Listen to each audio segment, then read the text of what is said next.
Welcome back to Radical and Relevant, where each day we're exploring the genius of Jesus in the Gospels. Today's reading is from the Gospel of Mark, chapter 9, verses 2 through 10. After 6 days, Jesus took with him Peter and James and John and led them up a high mountain apart by themselves. And he was transfigured before them, and his garments became glistening, intensely white, as no fuller on earth could bleach them. And there appeared Elijah with Moses, and they were talking to Jesus.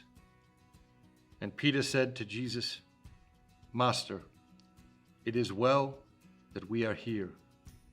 Let us make 3 booths, one for you, and one for Moses, and one for Elijah." For he did not know what to say, for they were exceedingly afraid. And a cloud overshadowed them, and a voice came out of the cloud, "This is my beloved Son, listen to him."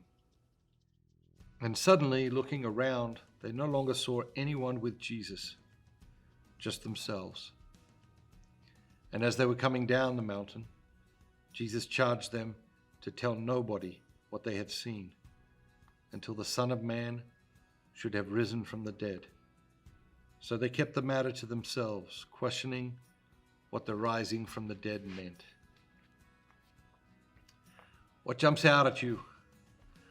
2 things jump out at me. The first one is, the voice of God the Father coming from the clouds. "This is my beloved Son, listen to him." So God's directive to listen to Jesus. And I think that's a directive to us today. Call this series Radical and Relevant. God saying, "This is my beloved Son, listen to him," is as relevant to you and me today as it was 2,000 years ago to the disciples, Peter, James, and John up on the mountain. Are we listening to Jesus?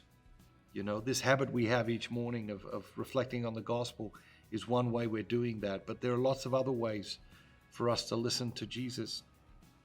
The other thing that struck me today is the end of the reading. Jesus tells them, "Don't tell anybody about what you've experienced."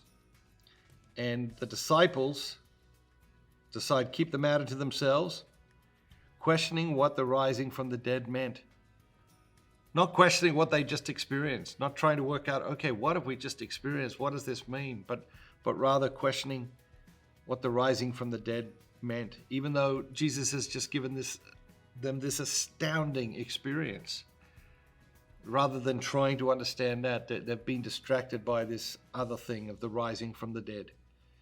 And so are we focused on what God wants us to be focused on? Are we learning the lesson that God wants us to learn? Or are we trying to learn some other future lesson that we imagine we might need? Have a great day, and remember, be bold, be Catholic.